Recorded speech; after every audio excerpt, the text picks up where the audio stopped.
Olá, Egito Antigo, parte 3, a missão. Então, falta falar da história política do Egito para vocês, né? Vocês já aprenderam que eles eram muito religiosos, que eles viviam da agricultura, já aprenderam uma série de coisas, né? Nos vídeos anteriores. Como é que foi o desenvolvimento político do Egito? Bom, é o seguinte, o norte, por causa do delta, era muito mais fértil. E o sul enfrentava dificuldades para manter a população, né? Então, no início, havia várias tribos e vilas.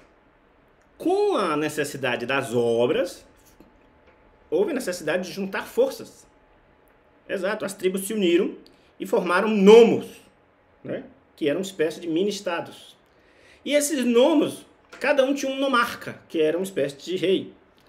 E aí eles foram se juntando por necessidades cada vez maiores, um foi conquistando o outro militarmente, até que formaram-se dois reinos, o Baixo Egito e o Alto Egito, né?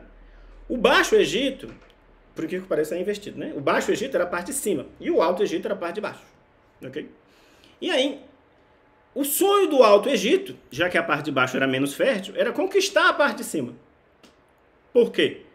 Ora, porque aí você teria acesso a mais terras férteis, teria acesso a mais riquezas, teria acesso a abundância de alimentos e aí ninguém mais passaria fome, né? Mesmo nos períodos de seca mais prolongada, né?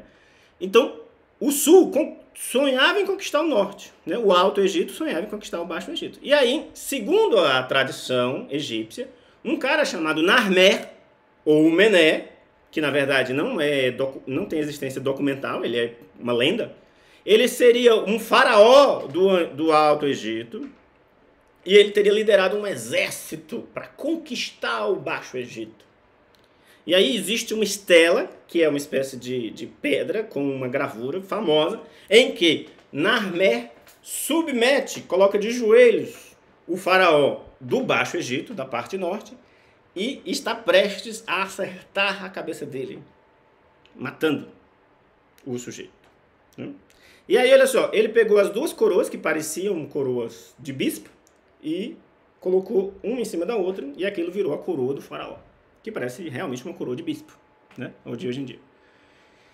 E aí, como eu disse para vocês, o faraó era sagrado, e o maior poder do faraó em toda a história do Egito foi nesse período mais antigo. Por isso, inclusive, é que dizem que as obras mais monumentais, as obras mais exageradas, as pirâmides de Gizé, Quéops, Quefren, Miquerinos, né? Que são três. A esfinge, né? Que é aquele monstro com cabeça de mulher, né? Corpo de leoa, né? E dizem que antigamente asas, né? De águia, né? Que não tem nariz. Que sempre nos desenhos animados, o Pica-Pau ou outro personagem desenhado quebra o nariz, né? E aí,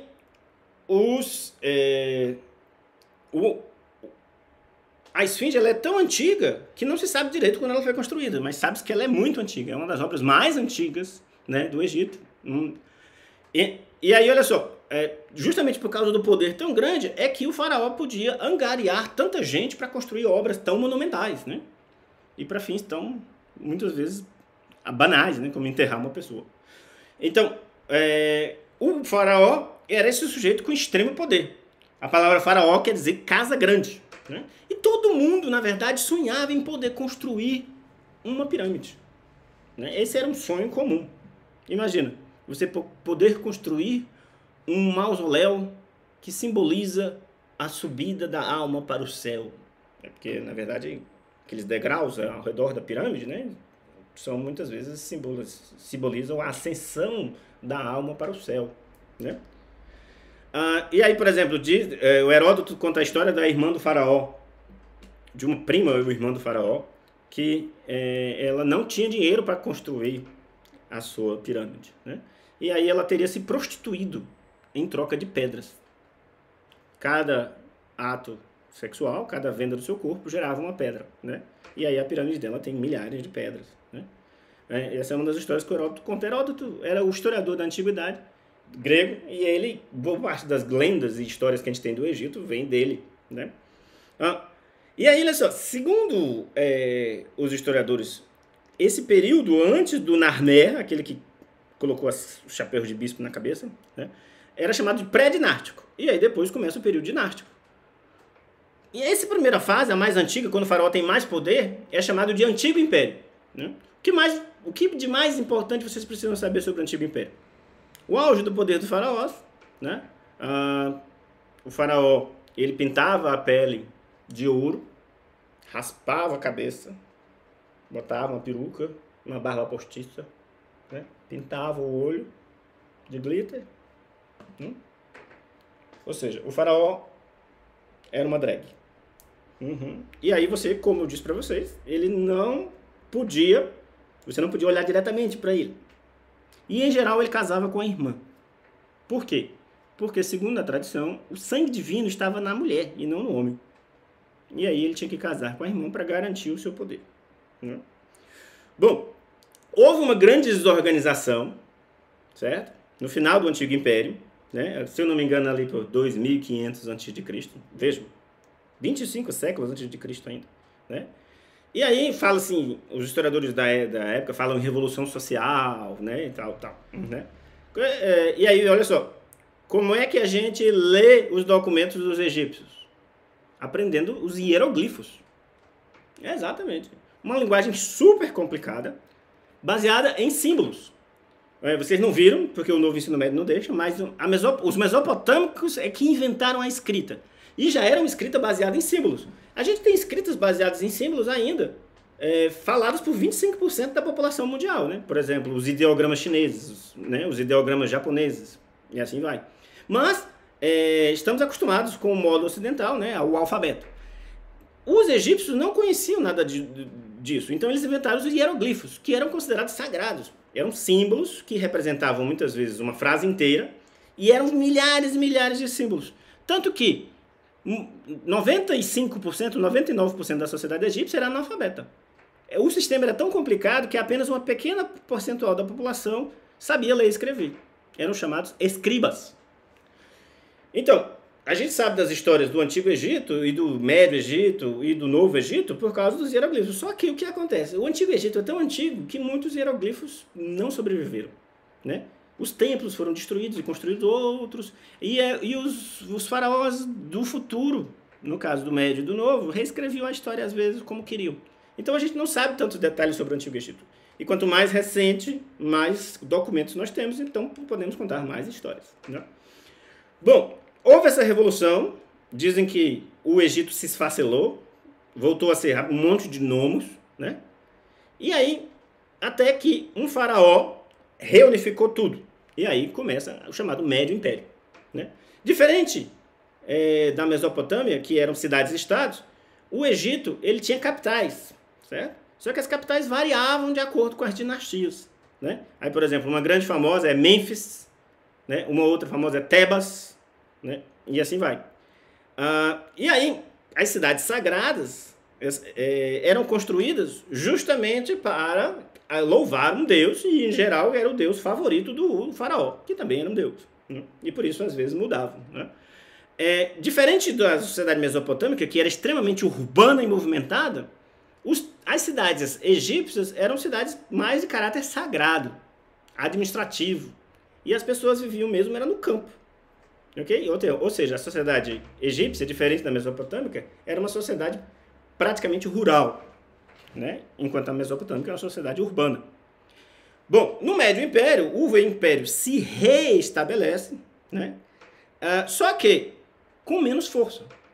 Por isso os monumentos não são tão grandes, né? As coisas já começam a ficar menores. Por exemplo, né? As pirâmides eram muito bonitas e grandes, mas tinham vários problemas. Por exemplo, demoravam muito para ser construída. Muitas vezes o rei passava a vida inteira construindo o seu mausoléu. Isso gerava muito dispêndio de riquezas e tudo, mão de obra. E, para piorar, como as pirâmides guardavam também as riquezas do rei, elas eram gigantes e os ladrões vinham de longe. Então, nesse período de desorganização, muitas pirâmides foram saqueadas por ladrões. E aí, portanto, levaram as riquezas e deram fim até mesmo nas múmias. E aí os faraós do Médio Império perceberam assim, vamos fazer mais pirâmides não, vamos fazer um túmulo assim mais discreto, né? Então eles fizeram mastabas, que eram uma espécie de pirâmide sem a ponta, Parecia um prédio normal e, portanto, era mais discreto e chamava menos atenção dos ladrões e também gerava menos despesa, né? Portanto, né, era mais fácil de fazer, né? Depois surgiram os hipogeus, que eram melhores ainda. O hipogeu era um buraco na terra. Uhum. E aí, justamente, esse buraco, ele era escondido por uma pedra. Quando você tirava a pedra, tinha degraus, e aí tinha a câmara mortuária, o sarcófago da múmia, e o imperador, no caso o faraó, enterrado lá. Enterrado não, né? Entre aspas, né? Sepultado lá. E aí também todas as riquezas, né? Do faraó. E aí o Médio Império, portanto, o poder do faraó diminui, os templos se tornam menores, e o poder dos sacerdotes, aqueles que faziam a intermediação entre o faraó, os deuses e o povo, cresce. E vai não crescendo, até que no Novo Império atinge um poderio enorme. Mas enfim, antes de chegar no Novo Império, nós temos a invasão dos Hicsos. Exatamente. Pela primeira vez, os egípcios foram dominados por um povo estrangeiro. Esse povo vinha do Oriente, do Leste, tinha barbas vermelhas e grandes e dominavam o cavalo e o ferro. E aí, olha só, as espadas e as armas dos egípcios ainda eram de bronze. E como os hicsos tinham armas de ferro e os egípcios não conheciam o cavalo, aí eles foram facilmente dominados pela cavalaria dos hicsos. E porque as armas de bronze, em contato com as armas de ferro, quebravam. E aí os egípcios perderam o domínio do seu próprio país. Foram dominados por uma invasão estrangeira, né? A Rússia invadiu a Ucrânia, né?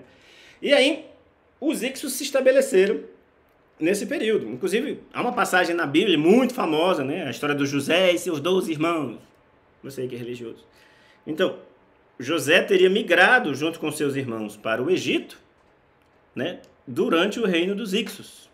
E aí teve aquela história do sonho, não sei se eu vou ter tempo de contar para vocês, né? Já que o novo ensino médio não deixa, né? E aí ele tinha acabado se tornando uma espécie de primeiro-ministro, secretário importante lá dos hicsos. Só que o que acontece? Com o tempo, os egípcios se reorganizaram no sul, formaram um exército, aprenderam a dominar o cavalo, aprenderam a fundir o ferro e voltaram com tudo. E assim, depois de séculos, eles conseguiram expulsar o invasor, os hicsos, e os que sobreviveram foram escravizados. E aí, olha só, lembra da família lá do José, lá que vinha da Palestina? Os hebreus foram escravizados também.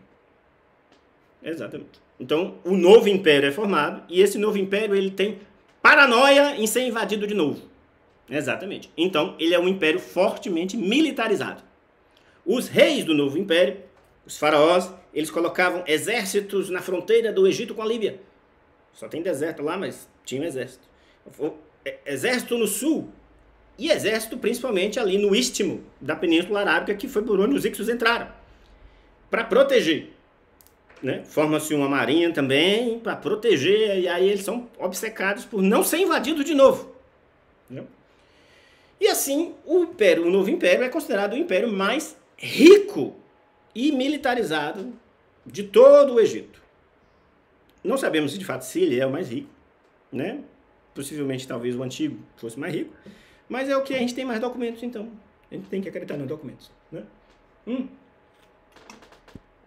O vídeo já está enorme de novo, 3 minutos. O próximo acho que será o último. Vamos ver. Até mais.